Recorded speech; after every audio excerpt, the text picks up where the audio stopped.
Okay, so get this.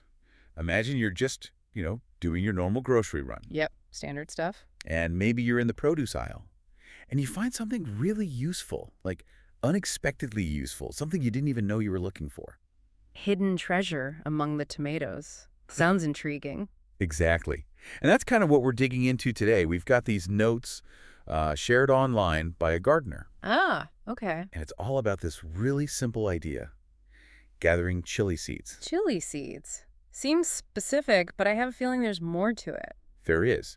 Our mission here is to unpack this seemingly small tip, finding seeds where you shop, and see what bigger insights it might hold, for anyone into growing things or honestly just being a bit more resourceful. Right, looking beyond the obvious. Let's dive in. What do the notes say? Okay, so the main point, the big idea from these notes is pretty counterintuitive for a lot of us. Which You is? could often get chili seeds, like totally free, straight from the grocery store. Okay. That definitely goes against the usual gotta buy a seed packet think. Totally. It immediately makes you think about just observing more, paying attention in everyday spots. And the gardener gives specific examples. They talk about buying a bag of dried chilies, right? And finding, quote, tons of seeds just loose at the bottom. Ah, yeah, I can picture that. Dried chilies, they often shed seeds. Makes sense. And also spotting stray seeds just sitting there on the display racks where the fresh chilies are sold. Okay, yeah, just loose ones that fell off, so the potential is there, you just have to notice it. Exactly. They really emphasize that you can score free seeds, as they put it. But the notes are balanced, too. They do mention an exception. Right, it's not a magic bullet for every single type of chili, I imagine. Precisely. The notes say the only time you probably do need to actually buy seeds is if you're after a really specific special variety. Like something ornamental, maybe, or a rare heirloom type. Yeah, exactly. Stuff you just wouldn't find in a typical supermarket selection. Okay, that seems reasonable. But what do the notes suggest then? Just go buy the seeds. Well, here's where it gets clever again.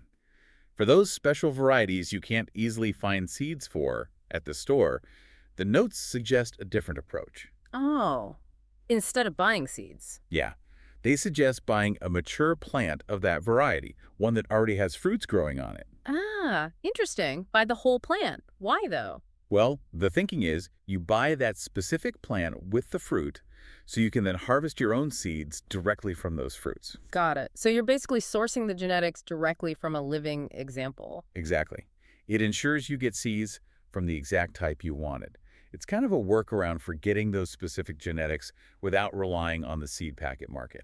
That is a smart approach. More of an investment upfront, maybe, buying a plant, but it gives you the source material. Right. So if we pull it all together, the core message seems to be save cash on common chili types by just keeping your eyes peeled at the grocery store. And for the really special ones, think resourcefully. Use a mature plant as your seed source. And this is where, it feels bigger than just chilies. Absolutely. This whole thing from the notes, it's pushing a broader way of thinking, isn't it? Yeah, it's about looking at familiar places, everyday spots, the supermarket, maybe your commute, who knows, with like fresh eyes. Seeing a hidden potential.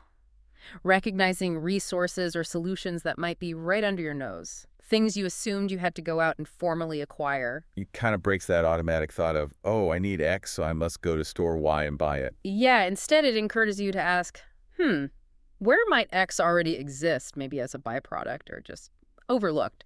It's a mindset of resourcefulness. So yeah, this surprising source of chili seeds potentially just waiting for you next to the peppers. And that leads to the real takeaway question, doesn't it? The thought these notes kind of leave you with. What's that? Well, it makes you wonder, in what other ordinary, everyday places might you find the very resources you need if you just, knew how or where to look, or even just thought to look? What potential are we all just walking past every single day? Exactly. Something to think about.